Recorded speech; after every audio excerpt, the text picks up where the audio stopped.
naunga mkono juhudi za ofisi ya makamu wa rais kwa kuhimiza masuala ya upandaji wa miti. Hii kazi ya kitalu ya miti nimeanza miaka 4 iliyopita. Sasa kwa kuunga mkono kazi juhudi za ofisi ya makamu wa rais, ninatoa miche 2000 kwenye ofisi ya makamu wa rais. Na pia natoa miche 500 kwenye ofisi ya mkuu wa mkoa. Kwa hiyo ndugu mwandishi wa habari, naomba kufikisha salamu zangu.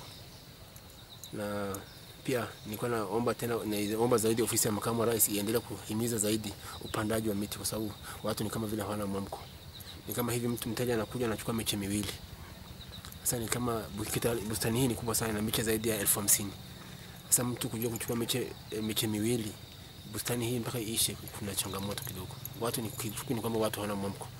Na huu moyo umeupata wapi ikiwa unatumia gharama kubwa hasa ya ankara ya maji, lakini pia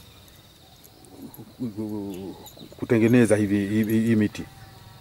Moyo huu nimeupata kwa maana kwamba naangalia zaidi kwamba mti ni kila kitu. Bila miti hatupati mvua. Bila miti hatupati hewa nzuri. Ndio maana nimeamua kuanzisha kazi hii. Iko kazi nyingi ya kufanya, lakini nimeamua kuendeleza kuanza kazi hii kwa sababu maana kazi hii ni tunaokoa taifa kwa ujumla. Kwa nini unaelekeza idadi kubwa sana ya miti kwa ofisi ya makamu wa rais? Naelekeza idadi hii kubwa kwenye ofisi ya makamu wa rais kwa maana kwamba naona nchi hii ni kubwa. Kuna majangwa mengi kama Dodoma, tunasafiri tunaona maeneo mengi haina miti. Kama maeneo ya Dodoma kutoka Babati pale kwenda Dodoma, unaona kuna maeneo mengi ni jangwa haina miti.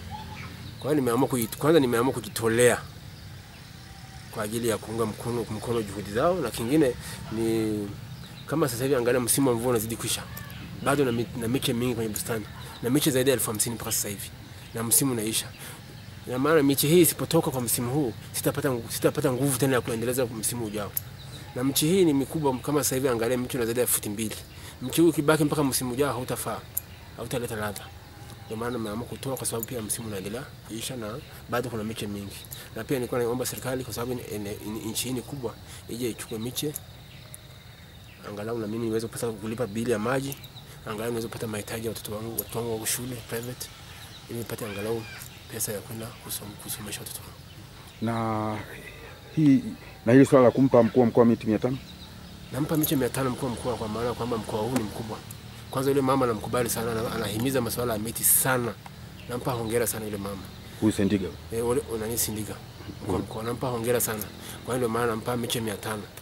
Aje achukue miche 500 bure, na ofisi ya makamu wa rais ije achukue miche 2000 bure. Na unadhani kwa Babati mkuu wa mkoa ataipanda sehemu gani? Babati yako maeneo mengi ambayo mkuu wa mkoa atapanda. Ukiangalia kama maeneo ya Kiru, halmashauri na maeneo mengi, hata halmashauri hii na maeneo mengi ya kupanda. Mkuu wa mkoa una maeneo marefu makubwa mengi sana ambayo ni jango, kama Simanjiro kule hamna miti michache. Mkuu wa mkoa ana maeneo makubwa, kwa hiyo kwa vyote vile akija hatajua pa kupeleka yeye. Na mataasisi mengi ya kupanda miti. Wanasema kwamba Tanzania itajengwa na wenye moyo. Kwa nini umeonyesha moyo huu mkunjufu zaidi ili hali unatumia gharama kubwa? Nimeamua kutoa, nimetoa miche hii kwa moyo mkubwa kwa maana kwamba mimi ni Mtanzania. Ni mkazi wa wilaya Babati. Kwa hiyo atakayejenga Mtanzania ni Mtanzania mwenyewe. Ndio mimi, kwa hiyo ndio maana nimeamua raha yangu mimi ni nchi hii ya kijani. Ndio maana nashikilia ile kauli ya makamu wa rais anasema Tanzania ya kijani inawezekana. Na tunaona hata pale katika maeneo ya ofisi ya halmashauri ya wilaya Babati, kama pana miti imepandwa, lakini baadhi ya maeneo, kwa mfano katika bonde la Kiru, kuna uharibifu mkubwa wa ukataji wa miti na mkaa. Unadhani wananchi wa kule nao wafanye nini juu ya ofa hii uliweza kuitoa? Wananchi wa maeneo mengine, kwanza kikubwa ni kwamba nilikuwa naomba viongozi hawa ambao wako chini ya ofisi ya makamu wa rais wahamasishe watu. Kwa maana namsifu sana mkurugenzi wa halmashauri hii. Pale halmashauri sasa hivi imekuwa ya kijani. Yaani ukiwa unapita pale mpaka unapata raha. Na nimehusika pia mimi kupanda zile miti pale na halmashauri, ofisi ya halmashauri. Kwa hiyo angalia ilivyokuwa na ladha ile eneo pale kwa ajili ya miti kupandwa.